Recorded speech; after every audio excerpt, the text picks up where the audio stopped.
Contacto a esta hora con Eric Saumet Cadavid, periodista, analista e investigador colombiano, experto en temas de defensa, seguridad, convivencia y orden público. Buenos días, Eric, y muchas gracias por esta conversación con DNews. Buenos días y las gracias a ustedes por la llamada. Eric, parto consultándote respecto a un balance de la situación que está ocurriendo justamente en la guerra. La próxima semana se cumple un año desde la invasión de Rusia. Si pudiéramos analizar en qué pie se encuentra la situación de la guerra, la situación táctica de la guerra en este momento, ¿qué podríamos decir? Ha sido para todos una sorpresa la manera o la forma en que se ha desarrollado el conflicto. Nadie esperaba que luego de un año el mismo siguiera presentándose o que la invasión rusa o la agresión, como la denominan algunos, persistiera. La opinión general era que iba a ser un conflicto muy breve en el tiempo, que se iba a resolver de manera muy breve en el tiempo. Las conclusiones alrededor de por qué se ha prolongado tanto son, pues, primero, que se subestimó la real capacidad ofensiva del ejército ruso, pero que también se subestimó las capacidades del ejército ucraniano. Se subestimaron también la disposición de Occidente y particularmente de la OTAN de apoyar a Ucrania. Y el apoyo que a nivel mundial ha obtenido este país, no solamente un apoyo político, sino un apoyo táctico con la transferencia de armas y municiones, lo que le ha permitido defenderse de manera efectiva y eficaz. Si nosotros comparamos los mapas de la invasión 15 días después de sucedida, antes del 15 de marzo del año pasado, a como está ahora, es evidente el retroceso de las fuerzas rusas, el cambio de estrategia de ese país que nunca estuvo muy bien definido desde el punto de vista táctico militar, los cambios tácticos que también se han producido y pues la actual situación que no es la mejor para el estamento político ruso, pero tampoco para sus fuerzas armadas. Durante las últimas horas se dio a conocer una encuesta que se realizó en Europa donde el 68% de los europeos piensan que Ucrania va a ganar la guerra. ¿Tiene bases este optimismo europeo cuando da la impresión de que se ven pocos caminos de salida para terminar definitivamente con el conflicto? Bueno, eso no lo sabemos. Se ha planteado la posibilidad de tierra por paz, es decir, Occidente de alguna manera ha consultado, no sabemos exactamente cómo, pero ha consultado a Ucrania en el sentido de cede tierras en el oriente, pero particularmente en el sur, sobre todo Crimea, y a cambio obtenemos la paz. Pero los ucranianos han sido muy radicales en ese sentido de negociamos cuando las fuerzas rusas estén por fuera de nuestro territorio. Pero también hay que observar que finalmente es el Occidente el beneficiado con esta situación, porque a un costo o a costos ínfimos desde el punto de vista presupuestario que diversos analistas han tasado entre el 5 y 10%, ha logrado, a través de las Fuerzas Armadas ucranianas, por supuesto, destruir el 50% o un poco más de las capacidades tácticas del ejército ruso, no solamente en efectivos, sino en medios. Y bueno, en el goodwill que tenían las Fuerzas Armadas rusas, aparentemente el segundo mejor ejército a nivel mundial, ha quedado demostrado, por lo menos desde el punto de vista táctico, que no es así. ¿Qué puede pasar a corto plazo?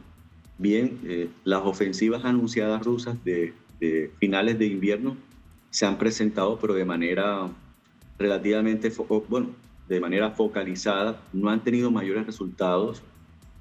Los avances se miden son en unos cuantos metros, incluso 2 o 3 kilómetros, y lo que se espera con los recientes anuncios de nuevas ayudas, la transferencia de nuevos paquetes de armas y municiones a Ucrania, que cuando termine el invierno y luego cuando ya está avanzada la primavera, hay una contraofensiva ucraniana. En ese sentido hay discusiones, ¿no? Aparentemente, desde el punto de vista público, las armas transferidas a Ucrania son pues para su defensa efectiva, pero hay otras tesis o otros postulados en el sentido de que se están transfiriendo armas para que se realicen acciones de carácter ofensiva y que tengan como resultado la destrucción de unidades tácticas rusas, pero de manera considerable, como ha sucedido en el reciente, incluso durante esta semana. Pero pues vamos a ver cómo se desarrollan los acontecimientos.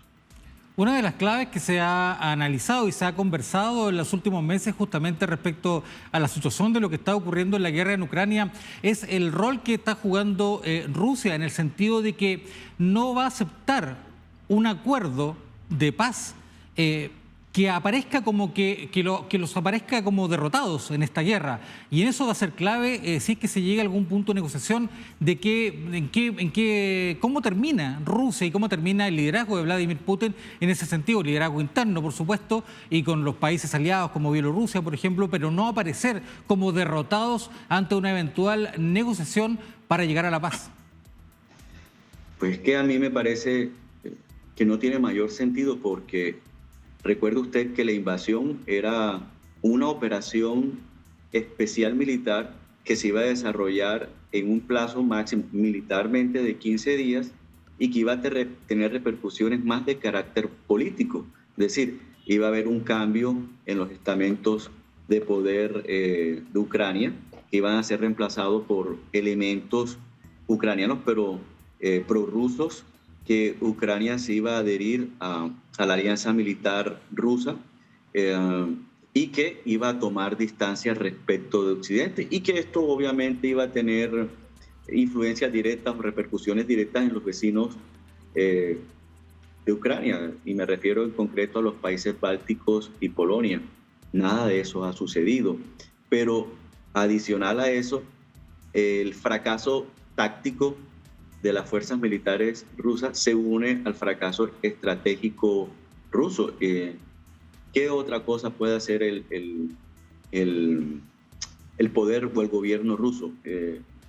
Negociar en estos momentos con Ucrania, una negociación solo tendría lugar si hubiese un resultado desde el punto de vista militar contrario a Ucrania y un resultado que afectara profundamente sus capacidades defensivas y que la obligara a aceptar sentarse en una mesa de diálogo, sobre todo en momentos en que se ha revelado que los inicios de negociaciones sucedidos a finales del año pasado no resultaron más allá de ser una táctica rusa para conseguir tiempo, por un lado, y para retrasar el envío de municiones y material por parte de Occidente a Ucrania. Entonces,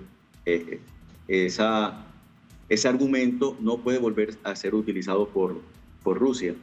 Entonces, mientras no hay un cambio significativo en el campo de batalla a favor ruso, pues yo no veo viable que se adelante una negociación, porque Ucrania va a negociar si está ganando. O por lo menos la percepción que tenemos nosotros, y creo que todo el mundo en Occidente, es que tácticamente las fuerzas ucranianas constantemente se imponen a las fuerzas rusas, ¿no? Y el desgaste que está sufriendo este país, no solamente en material, sino particularmente en hombres, ¿no? Entonces, bien, a corto plazo no creo que haya un cambio significativo en la situación. Ayer finalizó una reunión de los ministros de defensa justamente de la OTAN, donde se ha reiterado el apoyo consistente que se ha mantenido en el tiempo justamente de la alianza hacia Ucrania, con la entrega de armamentos y también con el apoyo político. ¿Por cuánto tiempo cree usted que se va a sostener este apoyo también en municiones, en tanques, como se ha anunciado? ¿Es sostenible en el tiempo que la OTAN va a permanecer junto a Ucrania en esta guerra? Lo que se viene discutiendo es que, y ha sido una alerta que se ha disparado en todos los países miembros de la alianza, es la rapidez con la que se están consumiendo no equipos, sino municiones. Es decir, el ritmo de desgaste de las operaciones que se están sucediendo en Ucrania implica un consumo considerable de municiones, particularmente de proyectiles de artillería. La capacidad de producción de las empresas en Occidente en este momento no es suficiente para satisfacer la demanda y se recurre cada vez más a stock o inventario de municiones. Entonces lo que hace Occidente es enviar municiones que ya tiene y reemplazarlas con las que está produciendo la industria. Pero el ritmo de producción no es equiparable al ritmo de envíos. De hecho, y pongo un ejemplo, hace aproximadamente 15 días o menos, 10 días, estuvo en boga en América Latina la aparente solicitud de Estados Unidos a países de la región para el envío de armas de fabricación rusa y por supuesto de las municiones a Ucrania. Pero llama la atención para lo que estamos hablando el ejemplo de Brasil. A Brasil se le solicitó munición para tanques Leopardo 1. Brasil es usuaria del Leopard 1A, 1BR. Y el Estado Mayor del Ejército le dijo al señor presidente Lula que no recomendaba la transferencia de municiones. Primero porque había muy pocos stocks a nivel mundial y que esa munición que se le enviara a Ucrania no sabían ellos cómo poder reemplazarla. Entonces es un ejemplo de lo que puede estar sucediendo. En relación a la transferencia de equipos, no.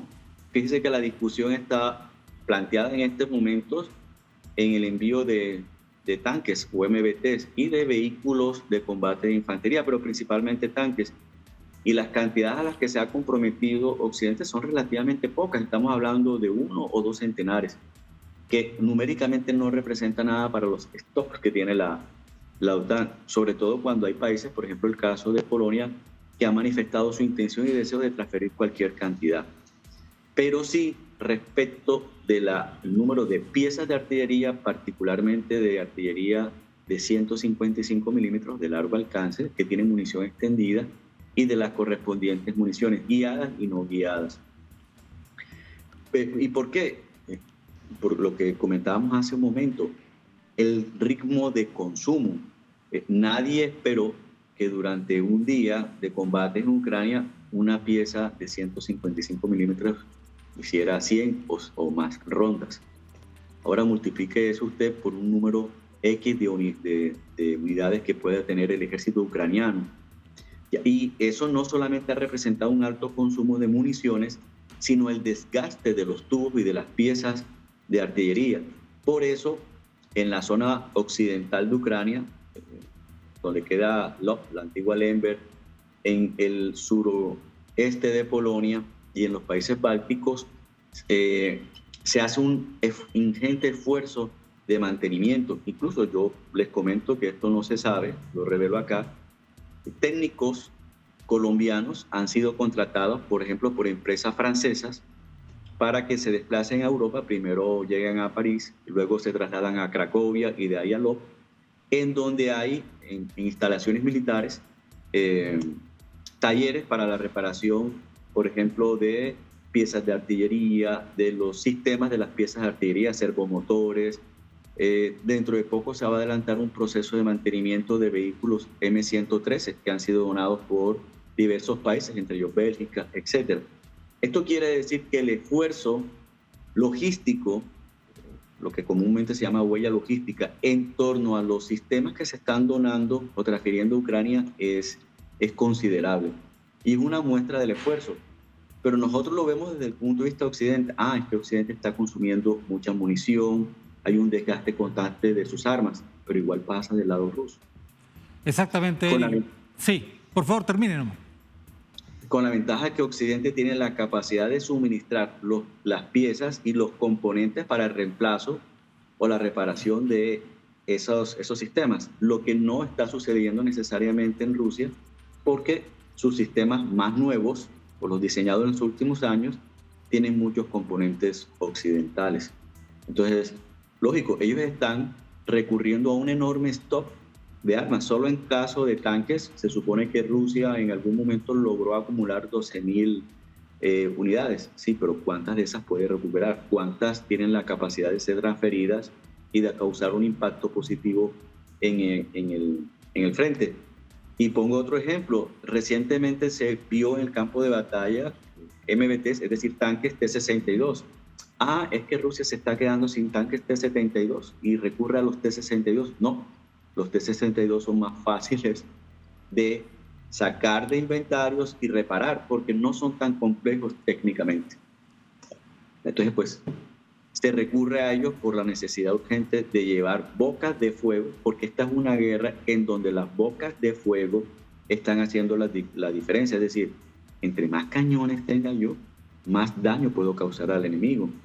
Y es que desde el punto de vista táctico, la situación cambió a favor de Ucrania precisamente el año pasado, cuando Occidente, cabeza de Estados Unidos, comenzó a transferir piezas de 155 milímetros y sistemas múltiples de lanzamiento de cohetes, los famosos HIMARS, con un alcance extendido. Es decir, una pieza rusa de 152 milímetros, que es el equivalente a las de Occidente de 155, puede tener un alcance de 30 kilómetros, 35 kilómetros. Las de Occidente han evolucionado tecnológicamente y pueden alcanzar 40, 45 kilómetros con munición extendida, por enumerar una cifra que no necesariamente es correcta. Lo mismo pasa con los sistemas múltiples de lanzamiento de cohetes. Los HIMARS le han dado una ventaja táctica al ejército ucraniano que no tenía antes, y esa ventaja táctica ha tenido un impacto positivo, desde el punto de vista estratégico. Le ha permitido a Ucrania mantener su posición de no negocio mientras mi territorio no sea abandonado. Y como estoy derrotando a mi enemigo, puedo mantener esa posición. Eric, usted ha dado el clavo justamente con el análisis que lo que va a ser clave justamente que la próxima semana, probablemente en los próximos meses, respecto con el desarrollo de la guerra, con las municiones y la capacidad que tendrá tanto Ucrania como Rusia de poder reemplazar justamente el material bélico que se está consumiendo. Eric Saumet-Cadavid, periodista, analista e investigador colombiano, experto en temas de defensa, seguridad, convivencia y orden público. Le agradecemos este diálogo continuo. Sabemos que es muy temprano allá en Colombia, así que muchas gracias. No, las gracias a usted y siempre a sus órdenes.